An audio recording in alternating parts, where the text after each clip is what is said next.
थाना असोहा के गांव बबरुआ में पुलिस को सूचना प्राप्त हुई थी कि दो बच्चियां संदिग्ध अवस्था में अचेत हुई हैं और एक बच्ची की सांस चल रही है।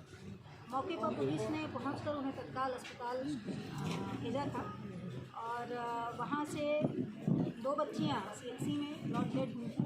एक बच्ची की सांस चल रही थी, जिसे जिला अस्पताल और बाद में कानपुर के एक अस्पताल में रेफर किया गया है। इस घटनाक्रम के परिप्रेक्ष्य में आज प्रातःकाल गांव के एक मुखबिर से सूचना प्राप्त हुई थी कि दो व्यक्तियों को घटना के दिन, घटना के समय खेतों में से दौड़ते हुए देखा गया था।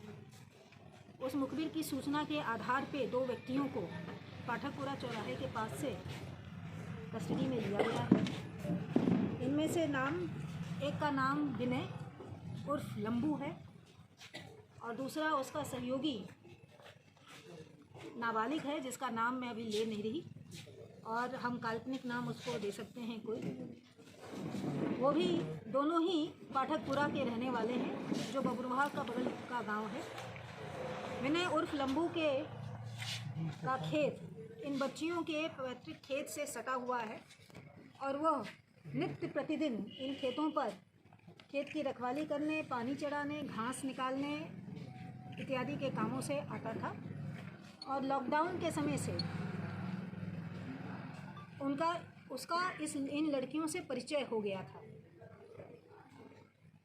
कड़ाई से पूछताछ करने के उपरांत विनय के द्वारा पूरे घटनाक्रम का खुलासा किया गया है। उसके द्वारा कन्फेशन किया गया है।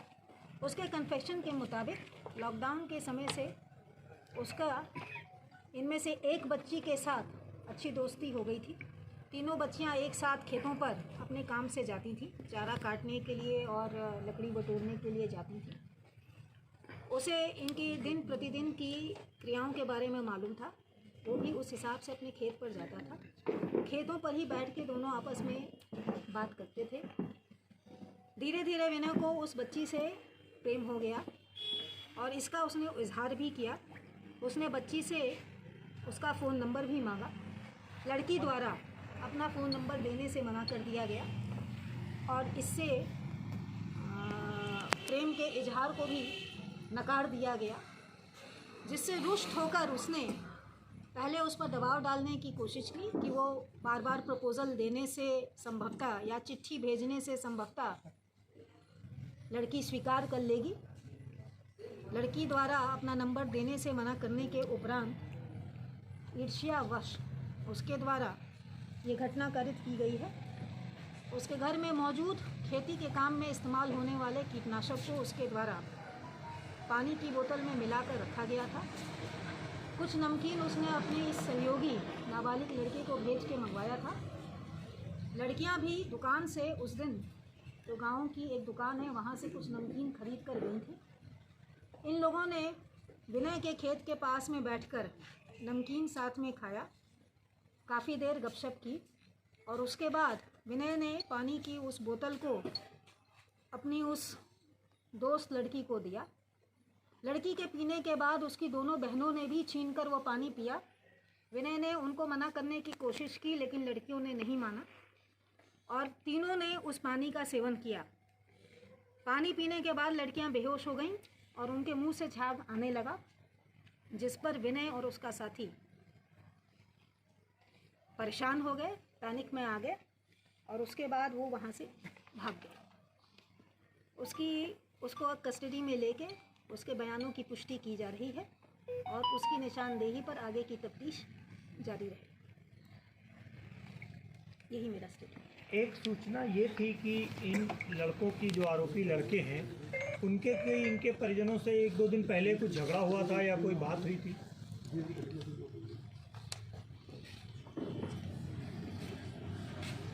ऐसी सूचना हमें भी प्राप्त हुई है, लेकिन इसकी अभी तक तस्दीक नहीं हो पाई है और इस दिशा में भी टीम भेज के सत्यापन कराया जा रहा है। ये कीटनाशक किस तरीके का था, सल्फास था या क्या था? इसके केमिकल नेचर पर अभी हम कमेंट नहीं कर पाएंगे, लेकिन उसने ये बताया है कि गेहूं की बुआई के समय इस्तेमाल होने वाला घर पर उपलब्ध कीटनाशक का पैकेट उसने इस्तेमाल किया है। मारना सिर्फ एक लड़की को चाहता था और जी दो हाँ। लड़कियों ने दिया है। जी हाँ, मारना वो एक के लिए गया था, इसीलिए उसने 2 बोतल पानी रखा था, एक बाकी के लिए, एक उस लड़की के लिए। लेकिन जब इन दोनों लड़कियों ने अपनी बहन के हाथ से छीन कर पानी पीना चालू किया, इसने रोकने की कोशिश की, वो नहीं मानी। तो ये नहीं बता पाया, ज़ाहिरा तौर पर ये नहीं बता पाया कि पानी में कुछ मिला। तो एफआईआर में लिखा गया है कि उनके गले के आसपास दुपट्टा बंधा हुआ था, उसका कोई एक्सप्लेनेशन? नहीं, इसने इसके कन्फेशन के मुताबिक इसने कुछ भी हाथ पैर नहीं बांधा था। लड़कियां जब बेहोश होकर गिर गईं, उनके मुंह से झाग आने लगा, तो इसने उठा के उनको उनके लाही के खेत में मेड़ होके डाल दिया और वहां से दोनों भाग गए। इन्हीं दोनों को भागते हुए हमारे मुखबिर के द्वारा देखा गया था। परिवार वालों का आरोप था कि इनके हाथ पांव बंधे हुए थे, उसी दुपट्टे से बंधे हुए थे और उन लोगों ने खोला उसे। हाँ। इसकी नहीं। कोई और ये ऐसा और उन्होंने अभी ऐसा क्या उसने ऐसा continuing question है मैम, ऐसा उन्होंने ऐसा FIR में ये एक भी बोला। परिवार के एक सदस्य द्वारा दिया गया था। परिवार के उस सदस्य द्वारा मौके पर पहुंच के सबसे पहले पहुंचकर बच्चियों को नहीं देखा गया था। जो सबसे पहले मौके पर पहुंचे थे, उनके पीछे एक बच्ची की मां भी पहुंची थी। उस बच्ची का मां का स्टेटमेंट कल आया था। पोस्टमार्टम की रिपोर्ट में किसी भी प्रकार का लाइगेचर मार्क या किसी भी प्रकार की एंटीमार्टम इंजरी नहीं आई है। आरोपी द्वारा अपने कन्फेशन में इस बात को नकारा गया है। इस बात से उससे कड़ाई से पूछताछ भी की गई थी, लेकिन उसके द्वारा नकारा गया है। चूँकि उनके दोस्ताना संबंध थे, वो रोज़ बैठ के कुछ खाते पीते थे, गपशप करते थे। इसी विश्वास में बच्चियों ने उसका दिया हुआ नमकीन खाया, उसका दिया हुआ पानी पिया, और वो बात करते जब पानी पीते ही वो गिर गए और उनके मुंह से झाग आना शुरू हुआ, तब ये पैनिक में उठ के भागा। पोस्टमार्टम में आया 6 घंटे पहले। मैम, क्या इसमें और भी कुछ लोगों के शामिल होने की संभावना है? अभी तक के घटनाक्रम में जैसा परिस्थितिजन्य साक्ष्य हमें मिले हैं, कल कॉम्बिंग के दौरान जैसे साक्ष्य मिले थे और आज जो मुखबिर की सूचना थी, इन 2 लोगों को ही दौड़ते हुए देखा गया था और 2 को पूछताछ में अभी तक उनके द्वारा किसी अन्य का नाम नहीं लिया गया है। तो जो बातें इस लड़के ने बताई हैं विनय, क्या उसका कोरोबरेटिव एविडेंस जो है वो उससे मैच कर रहा है कि जो ये कह रहा है वही सच है? कोरोबोरेटिव एविडेंस के तौर पर इसके द्वारा लाया गया नमकीन का पैकेट, लड़कियों द्वारा लाया गया नमकीन का पैकेट कल कॉम्बिंग के दौरान फॉरेंसिक टीम द्वारा बरामद किया गया था। पानी की बोतल भी फॉरेंसिक टीम के द्वारा बरामद की गई थी, यद्यपि उस समय हमें ये नहीं पता था। एक खाली बोतल मौके से प्राप्त हुई थी। इसके द्वारा पिया जाने वाला और खाया जाने वाला सिगरेट का बट और पान मसाले का पैकेट भी कॉम्बिंग के दौरान मौका वारदात से फॉरेंसिक टीम को बरामद हुआ था। इसके सीडीआर की एनालिसिस से भी मौके के समय, घटना के समय में, टेंटेटिव समय में जो ये समय बता रहा है, उस समय सीडीआर एनालिसिस में इसकी उपस्थिति उस जगह पर पाई गई है। लड़कियों के पास क्या मोबाइल्स थे वहाँ पर, तीनों लड़कियों के पास, और इनकी कंटिन्यूअस बात होती थी?